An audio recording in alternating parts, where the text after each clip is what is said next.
Hey everybody, David here, and today I want to do a video of me ranking all the animated Disney films that were remade or adapted into live action. So there are 13 films, and I'm going to zip right through them, maybe give a little bit of my thoughts on them. And that's about it. So let's get right into it. So remember, this is only the animated films. I'm not doing the live action films. This is only the animated films that were remade into live action. Because if I were to do a whole Disney animated film, like all of them, like how many are there? Like 50, 60, who knows? Yeah, that's not going to happen. But 13 movies, not so bad. So let's get right into it. At number 13, I have Pete's Dragon. Okay, this one is a live action animated hybrid, but look, I'm going to admit this right up front. This movie is terrible. I apologize to anybody who was involved in the making of this film, and you put your heart and soul into it. I understand that, but for me, this movie does not hold up, and maybe it's because I saw it more recently when the new film came out. I decided to check out the original because it was the only remake that I've never seen that Disney was remaking. And I really enjoyed the new film a lot, the 2016 version. That movie tears me up every time I watch it. But this one, I've only seen it once, and I'm going to say I'll probably never see it again. That's how bad the original film was. And I get it's from 1977. Maybe there's kids out there that like it, that grew up with it and really enjoy it and hold it to a high standard on a nostalgia factor or something. But for me, no. Moving on to number 12, I have Sleeping Beauty. I'm going to say this, even though it's low on the list, it's an enjoyable film. There's some nice moments. It's a little slow. Most of the older Disney films they're pretty slow, and Maleficent, the character, is much better interpreted here than she is in a live action film starring Angelina Jolie. Angelina Jolie was not the problem. The film was, and how they took that character and made a mess of her. You do not neuter one of the greatest Disney villains of all time, and Maleficent is that. She is a great Disney villain and should stay that way. For the most part, though, Sleeping Beauty is not my favorite, but it's a good one. It's a good one, and I'm sure a lot of young girls like it too, for sure. Moving on to number 11, I have Dumbo. Dumbo is a very sweet film, just like Sleeping Beauty, though. And like I said, a lot of these older films, Dumbo is a little slow and very outdated, especially a specific crow scene. But look, for the most part, there are a lot of nice and sweet moments, and you do feel bad for Dumbo, who has to deal with these bad elephants who are making fun of his mother and him. It's like, what the hell, man? But Dumbo, it's a good film. I prefer the remake a little bit more, but the animated film is still good too, especially if you're a young kid. If you have young kids, for sure, they'll probably enjoy it even more. Moving on to number 10, I have The Jungle Book.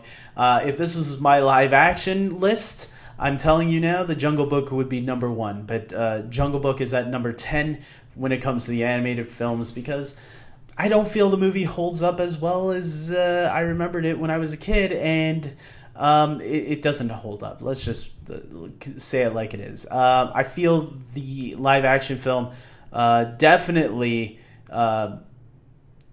updated the film and what it needed to be, and made it feel a lot more tighter in terms of story. I feel like the animated one feels like a series of shorts that just randomly gets stitched together into one movie, like most of the movies I feel on this list, including my number 9, The Many Adventures of Winnie the Pooh. Now, Many Adventures of Winnie the Pooh feels like a couple of shorts, because guess what? They were shorts that were stitched together as a movie. And so you really feel it in this one.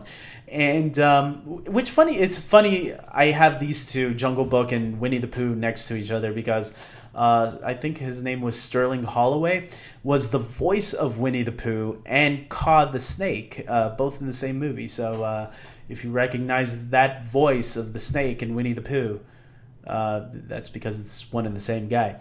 But yeah, I mean, the characters are really enjoyable. The stories obviously aren't groundbreaking or anything, but it is what it is. A lot of those old Disney films were definitely geared towards kids, more unlike the later Disney films in the 90s and onwards, which would appeal more to both kids and adults, because they would start putting some inside jokes there that adults would get but would fly over the kids' heads.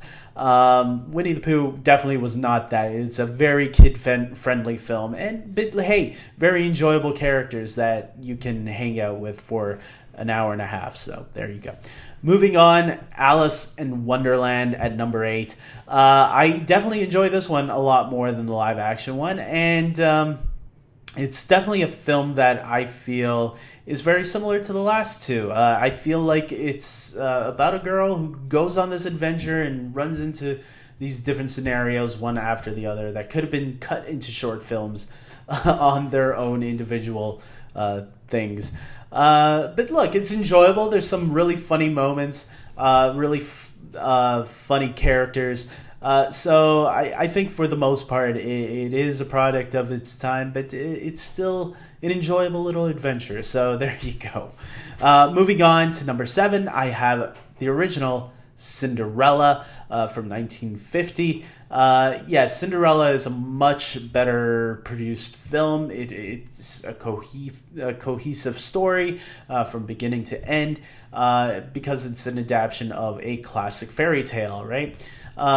So much so that even the 2015 remake pretty much was the exact same thing, almost, with some differences here and there. But yeah, the original film, it's really nicely animated. The characters are enjoyable, and the stepmother, man, if Kate Blanchett did a great. She understood what made that character good. You have to hate that character, and Kate Blanchett, you hate her in the 2015 movie, and you hate this character in this animated movie just the same. So the stepmother definitely gets helps this movie, makes it interesting, as do a lot of Disney animated films. I think the villains are usually the more interesting characters most of the time. Moving on to number 6, I have Lady and the Tramp. I really enjoy this movie when I saw it when I was younger, and I think it still holds up today. I think the animated movie is really nicely animated. It only came 5 years after Cinderella. Cinderella was out in 1950. Lady and the Tramp was 1955. So it was around that time where the animation was really well done. Yeah, it's a really nice love story between two dogs, and the spaghetti scene, everything. It's a really good, enjoyable film. Now, obviously, just like many movies on this list, there is a Siamese cat song, which is inappropriate today. And look, it is a product of its time. I'm not going to say that Trump line again. Moving on to number 5, I have 101 Dalmatians. I really enjoy this movie a lot. This is probably my favorite of a lot of the older Disney animated classics, and it's one that I started appreciating more actually recently when I rewatched it a few years back. Even though I don't think the animation style is the best in this one, I do like the story of these two dogs wanting to save their kids from this mad woman, Cruella de Vil, who is a fantastic villain in this movie, just like most Disney films. The villain is always a standout. And obviously that transferred over really nicely to the 1996 live-action film with Glenn Close playing that character. Yeah, but the animated film, to me, I think I like it a little bit more, because you do get to hear what the dogs, or see what the dogs are saying, because they do talk. And that's the advantage that a movie in 1961 that's animated had an advantage of over a live action movie over the 1996, where the animals couldn't talk, or they could have, but their mouths wouldn't be moving, which probably would have made things confusing, considering you have 101 Dalmatians. Like, which Dalmatian is saying that? I don't know. But the animated one fit perfectly for that. Moving on to number 4, I have Beauty and the Beast, the 1991 classic. These next 4 films I think hold up really well. I think these are the era of Disney where Disney animation was soaring, and animated films in general just was in this great era of like entertaining kids, yes, but also entertaining the parents who came and brought their kids at the same time. And you feel it in this movie, and I think the songs are really enjoyable. The animation is really terrific, still holds up today. There you go. So Beauty and the Beast, obviously a tale as old as time. There you go. Moving on to number 3, I have Mulan. Mulan is being remade, and we're going to be getting it very soon. And how does the original one hold up? Look, if I were to list my top maybe 10, for sure 20, Mulan would be in my top 10 or 20 for sure.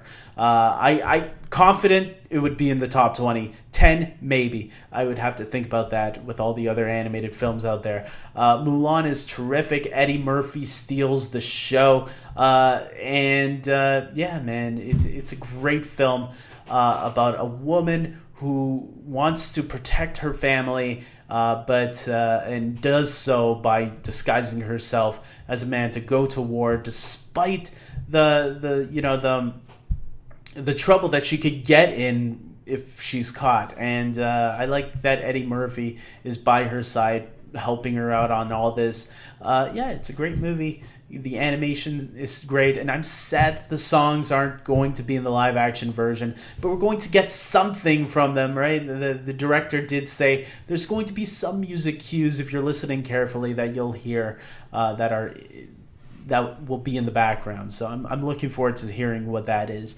With that being said, moving on to the top 2, which if you followed me for a long time, you probably know what my top 2 movies are, because they are my top 2 animated films of all time. Number 2, I have Aladdin, the 1992 animated film. I love Aladdin. I think Robin Williams is terrific in it. I love the characters in this film. Jafar is my all-time favorite Disney animated villain, right up there with another villain who is in my next one, in my next movie, but let me keep it here. I think Aladdin is the best hero that Disney has ever created in an animated film. A great supporting cast. Princess Jasmine is the best princess that Disney has ever created. So there you go, guys. This is a great movie, that had 2 direct-to-videos, which I'm going to be honest, I enjoy those direct-to-videos. They're not as good as the original film, obviously, but I still think out of all the direct-to-videos Disney has done, I think Return of the Jafar and Aladdin and the King of Thieves are pretty good for animated direct-to-video sequels. And it had a really cool TV show that I remember fondly, which probably hasn't aged well, but I would love to see it again. And I'm hoping Disney Plus watches this and hears me out and puts it up on Disney Plus, because you have the Hercules series up there, which has the crossover with Aladdin. Put up Aladdin, the TV series, man. What are you guys waiting for? You guys have the rights to it. It shouldn't really be that hard. Moving on to my number 1 favorite animated Disney film that was turned into a remake, a live action remake. I have The Lion King. Yay! Nobody was expecting this, were they? Maybe not. Maybe you were. Yes, The Lion King is a terrific film that still holds up really well. It's a tale. Now, talk about a tale as old as time. I know this is not Beauty and the Beast, but The Lion King is definitely one that resonates to a lot of people for many different reasons. The songs are great, and I think Elton John wrote the songs for this one. Hans Zimmer does the score, who also did the score for the newer film. The voice cast, everything in this movie is terrific. And, with that being said, guys, I'm not going to ramble on and on. List down your ranking of all these films. Tell me what ranking you would put them in. I'm curious if anyone would put Pete's Dragon higher than 13. Hopefully you've seen all these films, and if not, what's the matter with you? Pete's Dragon maybe you can skip out on, but if you want to be educated on films and gain more knowledge and perspective, Pete's Dragon is out there. With that being said, I hope you guys like this video. Please subscribe to my channel, and until next time, take care.